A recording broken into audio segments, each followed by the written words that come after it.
Hello everyone, today I'm going to share with you how I've set up my swatches for my ink pads made by Stampin' Up.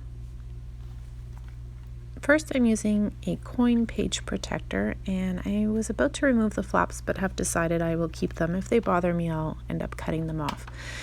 You want to measure out how big your space is that you need to cut your little papers into.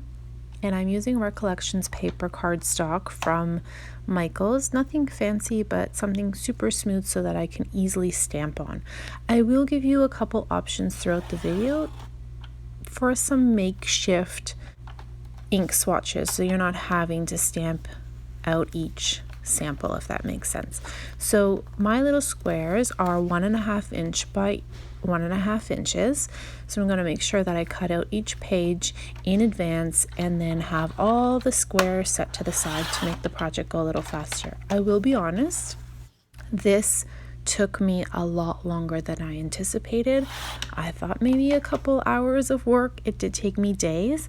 As you can see probably in my nails, they've changed and all of that stuff. So I have all the little papers cut up. That was the fast part. Swatching each page was the difficult part. I'm going to share with you a little tip here. So I have my own inks made with reinkers. Some of my pads kind of gotten old, so I just took some white plain ink pads and made small ones. I didn't think I needed to use huge ones. These work just as great, and I swatched them on some adhesive labels. I took my smaller round circle punch and just punch out these little adhesives. Now I typically use them on top of my ink pads just so I know the colors. However, instead of using how I've done here with a stamp, I used a solid stamp. You can then just use these circle dots and place them on your square, mark them with the actual color of the ink pad, and you're good to go.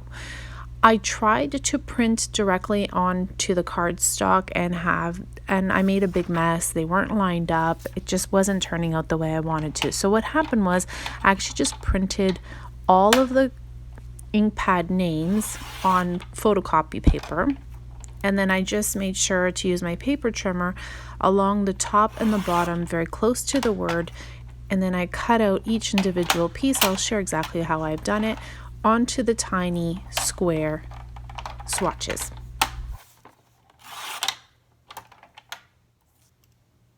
So I found it best to keep all 3 of those ink names in line with each other and attached to the paper. I took my tape roller, ran a little bit along the bottom of the square, and if you flip your cardstock over, actually is the best way to cut it perfectly. Here I'm sharing the opposite. I'm going to make sure that it fit in my page protector, and it does. I should have done this at first, but I didn't.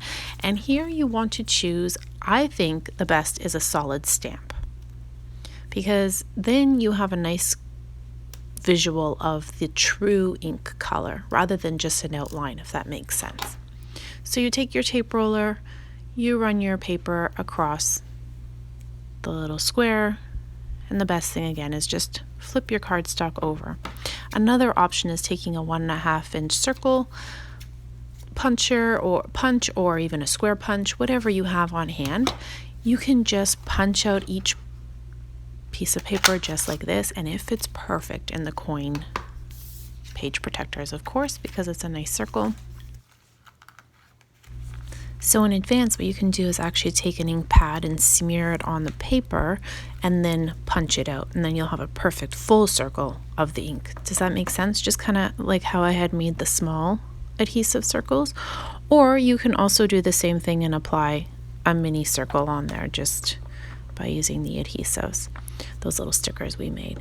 I'm just going to re-ink my ink pad, and I thought I'd share with you how to do it in case you've never thought to do this with your ink pads, but it is nice to have re-inkers on hand, as our pads sometimes do dry out if we use them. I started using the MISTI, as you can see it here on the left hand side, and to be honest, I think my TONIC platform worked a lot better for this. I'm not sure why, but I was just not having so much success with my MISTI, and usually my MISTI is pretty good. So here I am inking and just transferring over the ink. And you want to make sure that you use, I think the best is to have a solid stamp, because you want to be able to see that color quickly when you glance at your swatch pages.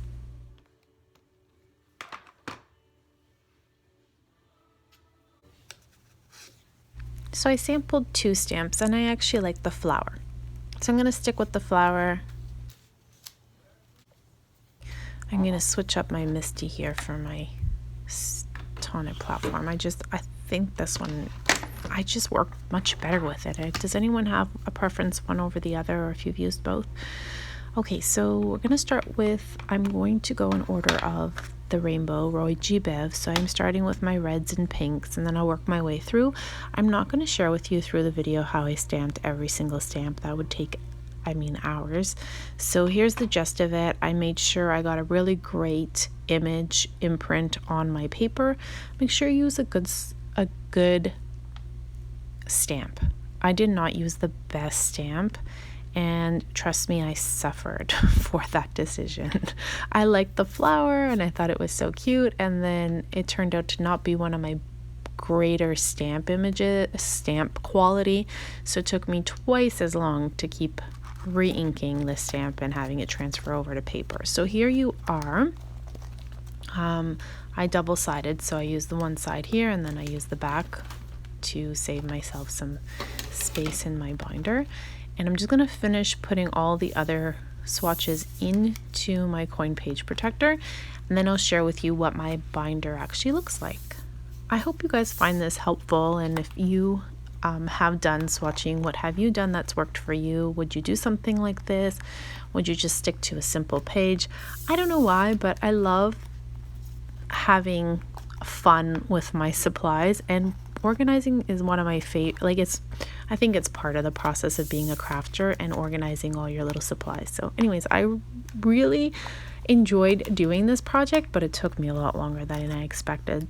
I'd love to hear what you guys think about something like this, or if you've done it and if it took you a lot longer than you anticipated, or a project that you thought would take a lot less time and then you ended up getting to it and it took a lot longer. Anyways, until next time, everyone, I think I'm going to say goodbye, and I'll share with you the end project at the end of the video. Till next time, thanks so much for watching. Bye for now.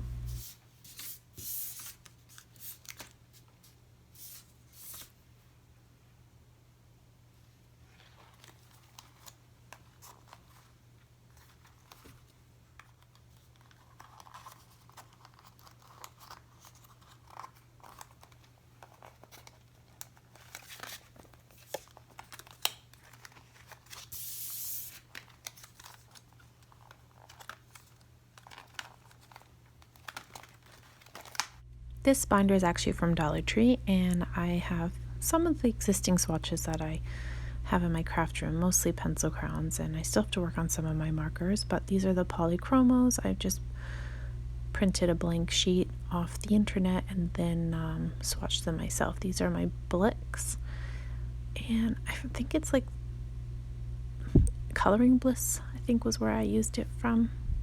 My Prismacolors. See all my pencil crowns here. I love swatching, it's just so therapeutic. And then my Black Widows. I'll list some of the products down in the description below, so if you want to take a look at them. And these are my Stampin' Up inks. I still have to work on my Rangers and oxides and all that stuff, so I think I'm going to save that for another time because this took a really long time, but I love it. Isn't it so pretty?